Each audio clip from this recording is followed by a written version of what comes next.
அஸ்ஸலாமலைக்கும். Welcome to Shala's recipes. இன்றைக்கி என்ன recipe பண்ண போகிறோம்னா, ஈவினிங் ஸ்நாக்ஸ் பனானா வச்சு ஒரு ரெசிபி தாங்க பண்ண போகிறோம்.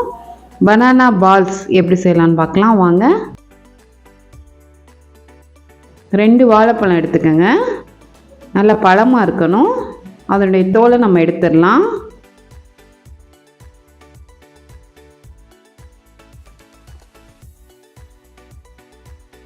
இதில் ஒரு முட்டை சேர்த்துக்கோங்க.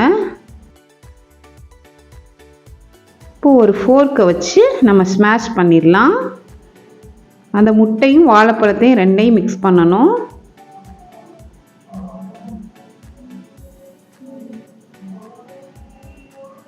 கம்ப்ளீட்டாக மிக்ஸ் பண்ணிடுங்க.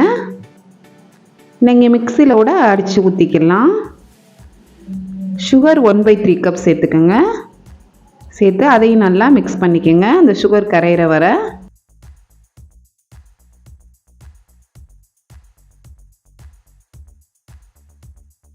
மிக்ஸ் பண்ணியாச்சு. இப்போ இதில் 1 cup maida, vanilla essence 1 teaspoon, baking powder 1/2 teaspoon, baking soda 1/4 teaspoon, milk 1/4 cup நான் எடுத்திருக்கேன். கொஞ்சம் கொஞ்சமாக சேர்த்து நல்லா மிக்ஸ் பண்ணிக்கலாம்.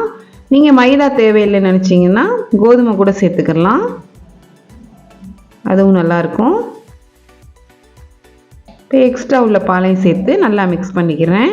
ரொம்பவும் தண்ணியாக இருக்கக்கூடாது, ரொம்பவும் கெட்டியாக இருக்கக்கூடாது, இந்த மாதிரி இருக்கணும். இப்போ நமக்கு பேட்டர் தயாராகிடுச்சு.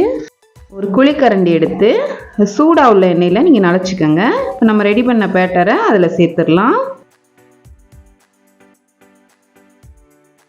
சேர்த்து அந்த ஆயிலை கொஞ்சம் கொஞ்சமாக மேலே இந்த மாதிரி தெளித்து விடையில் நல்லா ஃப்ளஃபியாக வரும்.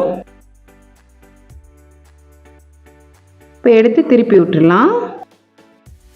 கோல்டன் ப்ரௌன் கலர் வந்தோடனே நம்ம எடுத்துடலாம். மீடியம் ஃப்ளேம்லேயே வச்சு குக் பண்ணுங்கள். இந்த மாதிரி எல்லா பால்ஸையும் நம்ம தயார் பண்ணியாச்சு. பனானா பால்ஸ் சூப்பராக தயாராகிடுச்சு. ரொம்ப சிம்பிளான ரெசிபி, எல்லோரும் ட்ரை பண்ணி பார்க்கலாம். இப்போ பிச்சு காமிக்கிறேன் பாருங்கள். நல்லா சாஃப்டாக இருக்குங்க. நீங்களும் ட்ரை பண்ணி பாருங்கள். தேங்க்ஸ் ஃபார் வாட்சிங். பாய்.